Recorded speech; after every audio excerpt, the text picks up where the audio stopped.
Halo, perkenalkan aku Patricia Dewi dari kelas Oceanografi B. Di sini aku akan mencoba untuk menjelaskan kembali mengenai ilmu pemodelan oceanografi yang aku dapatkan melalui praktikum mata kuliah pemodelan oceanografi. Nah, sebelum memasuki apa yang aku pelajari di pemodelan oceanografi ini, pertama-tama kita harus mengenal apa yang disebut model atau pemodelan. Jadi, model ini merupakan representasi dari suatu objek, benda, atau ide-ide dalam bentuk yang disederhanakan. Model umumnya berisikan informasi-informasi tentang suatu sistem yang dibuat dengan tujuan untuk mempelajari sistem yang sebenarnya. Pengertian model dapat dipandang dari 3 jenis kata, antara lain yang pertama, gambaran, perwakilan, atau perambangan. Lalu yang kedua ini merupakan kata sifat yang berarti ideal, idaman, teladan, ataupun bisa juga contoh. Lalu yang ketiga merupakan kata kerja yang berarti memperagakan, mempertunjukkan, atau memamerkan. Pemodelan sendiri secara sederhana dapat dikatakan sebagai suatu rangkaian aktivitas pembuatan model. Pemodelan merupakan proses membangun atau membentuk sebuah model dari suatu sistem nyata. Dalam oceanografi sendiri tidak jauh dari pemodelan, di mana pemodelan oceanografi merupakan sebuah sistem yang dibuat untuk mempelajari suatu fenomena oceanografi atau dinamika laut ke dalam bentuk persamaan-persamaan numerik atau diskrit. Pemodelan oceanografi umumnya untuk memodelkan hal-hal seperti penjalaran arus, gelombang, pasang surut, lalu sedimen, serta fenomena-fenomena seperti tsunami dan polutan yang masuk ke dalam laut, sehingga dapat diketahui pergerakannya. Dalam pemodelan oceanografi akan terdapat beberapa model yang disederhanakan yang dipelajari dalam modul-modul ini. Yang pertama ada model adveksi satu dimensi, lalu ada model difusi satu dimensi, lalu ada model adveksi difusi dua dimensi, dan yang terakhir ada model hidrodinamika satu dimensi sederhana. Yang pertama, kita memasuki model adveksi satu dimensi. Sebelum mempelajari lanjut, hal yang perlu diketahui pertama kali ialah pengertian dari adveksi itu sendiri. Adveksi merupakan proses transportasi berupa aliran rata-rata atau arus seperti sungai atau pergerakan pasang surut yang digerakkan oleh gaya gravitasi atau tekanan dan berupa gerak horizontal. Lebih mudahnya, adveksi merupakan peristiwa perpindahan suatu zat dalam arah horizontal karena adanya pergerakan fluida secara massal. Persamaan adveksi umumnya akan tampak dalam pemodelan berbagai fenomena yang melibatkan transportasi zat secara progresif atau gerakan gelombang. Adveksi dapat dicontohkan dengan aliran arus laut yang membawa perubahan suhu kolom air yang dilewatinya karena arus laut yang membawa suhu baru akan bercampur dengan daerah yang dilaluinya. Aliran arus laut dari peristiwa adveksi sendiri diakibatkan oleh tekanan angin permukaan yang mendorong aliran horizontal atau adveksi tersebut. Contoh dari peristiwa adveksi sendiri ialah angin yang bertiup dari Samudra Hindia membawa uap air panas dan panas laten menuju Pulau Jawa. Nah, dalam model adveksi satu dimensi dapat dituliskan persamaannya sebagai berikut, seperti yang dapat terlihat. Persamaan tersebut merupakan bentuk persamaan adveksi untuk satu dimensi yang menghubungkan fungsi waktu yakni t dan spasial dalam arah sumbu horizontal yakni x dengan u sebagai konstanta persamaan atau menggambarkan kecepatan. Sedangkan f merupakan konsentrasi suatu zat berlarut. Persamaan adveksi termasuk ke dalam persamaan diferensial parsial, di mana persamaan adveksi merupakan persamaan linear orde 1 atau persamaan gelombang satu arah. Hal ini menunjukkan bahwa perubahan konsentrasi terhadap ruang dan waktu berupa adanya transport atau persebaran materi yang diakibatkan oleh kecepatan aliran.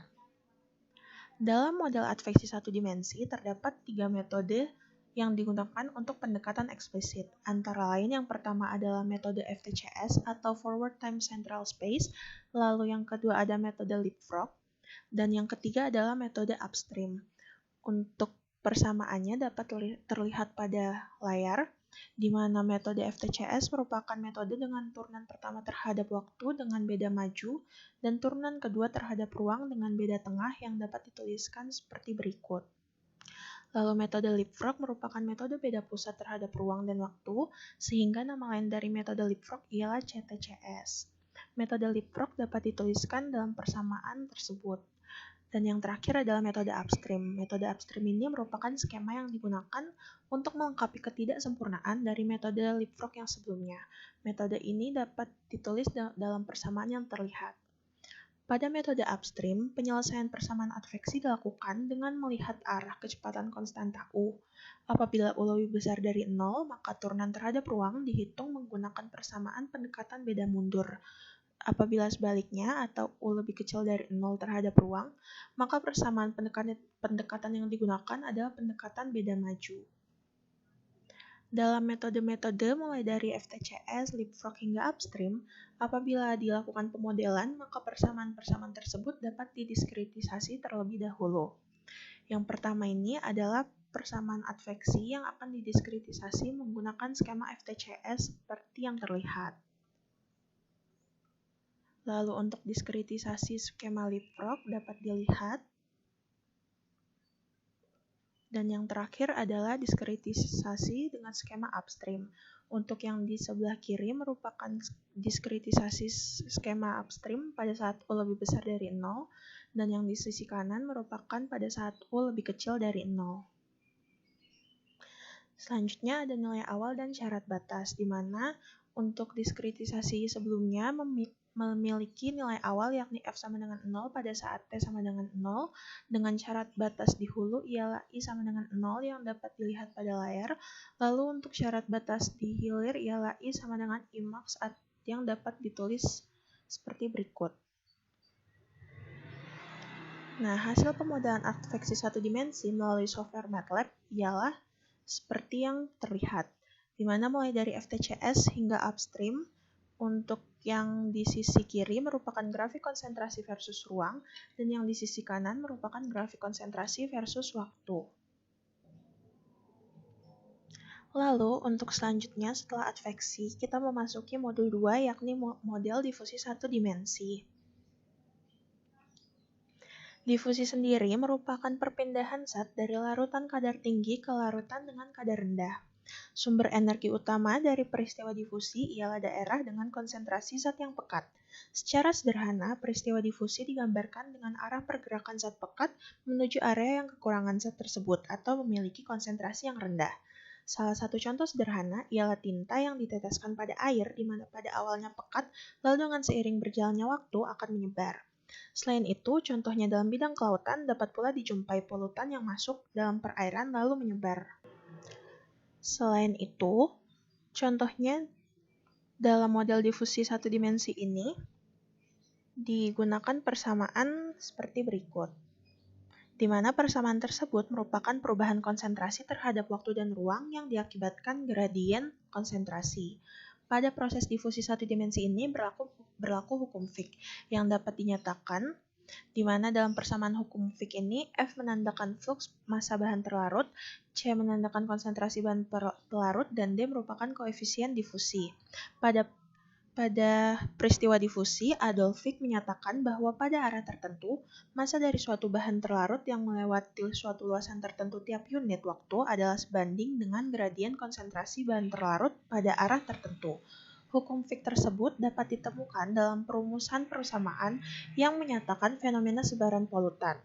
Persamaan sebaran polutan yang termasuk ke dalam peristiwa difusi tersebut merupakan penurunan persamaan umum angkutan massa pada fluida mengalir, yakni hukum konservasi massa dan hukum Fick tentang difusi. Dengan demikian, persamaan difusi satu dimensi dapat dituliskan seperti pada persamaan yang terlihat, di mana AD ini menggambarkan koefisien difusinya. Dalam menyelesaikan model adveksi satu dimensi, diskritisasi yang digunakan ialah metode eksplisit dengan pendekatan beda maju untuk turunan waktu dan beda pusat untuk turunan ruang. Bila indeks N untuk waktu dan I untuk ruang, serta A dianggap konstan terhadap waktu dan ruang, maka dalam menyelesaikan persamaan difusi dapat kriteria kestabilan metode hingga beda eksplisit dengan kriteria kestabilan yang dapat terlihat. Dalam pemodelan difusi dapat digunakan metode Crank-Nicolson, yang merupakan metode beda hingga yang digunakan dalam menyelesaikan persamaan panas dan persamaan diferensial parsial yang sejenisnya. Dengan demikian, metode Crank-Nicolson ini dapat didiskritisasi menjadi yang terlihat.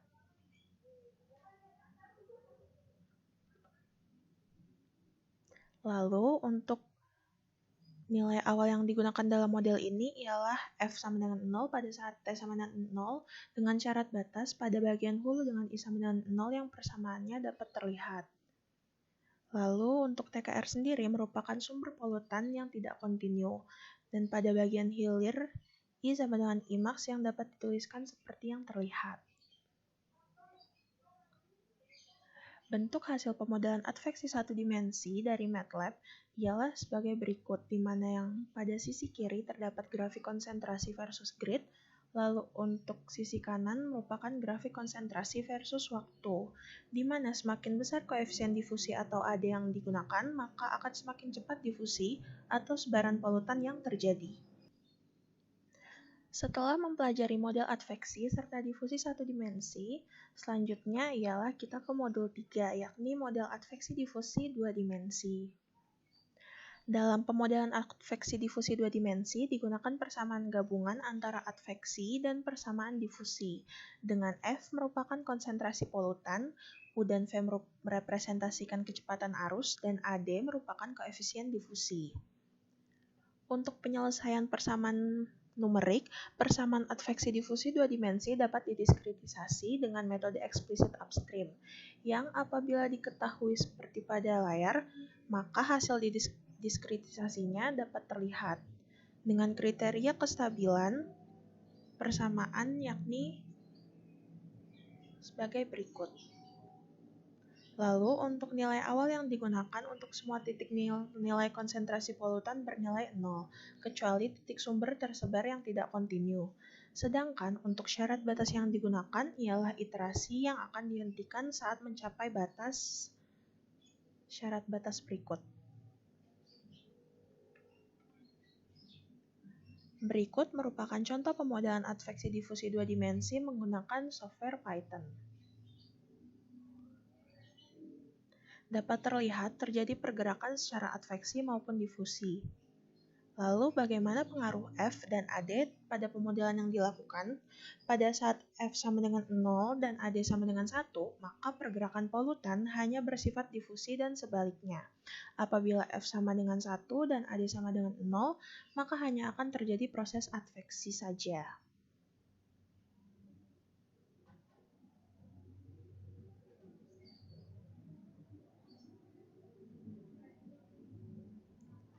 Nah, yang terakhir ada model hidrodinamika satu dimensi sederhana.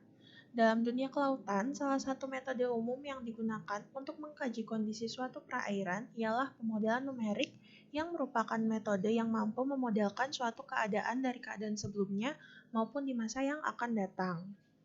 Dalam mengkaji sifat gerakan air laut, digunakan model hidrodinamika laut, yang secara umum model hidrodinamika ini merupakan simulasi numerik suatu aliran air yang didasarkan pada formulasi persamaan-persamaan matematik yang menggambarkan prinsip hidraulika, atau yang menggambarkan fenomena fisik aliran dan penyelesaian persamaan-persamaan tersebut secara numeris.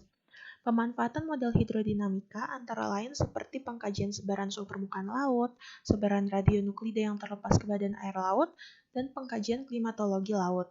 Selain itu, model hidrodinamika utamanya digunakan dalam mengkaji seperti halnya arus, gelombang, dan pasang surut. Persamaan hidrodinamika merupakan persamaan yang dibangun oleh hukum konservasi massa atau kontinuitas dan hukum momentum yang dapat terlihat, yang merupakan pergerakan air terhadap fungsi waktu dan ruang, di mana F merupakan gaya-gaya yang bekerja, lalu U dan V secara berturut-turut merupakan komponen gerak lateral fluida dalam sumbu X dan Y.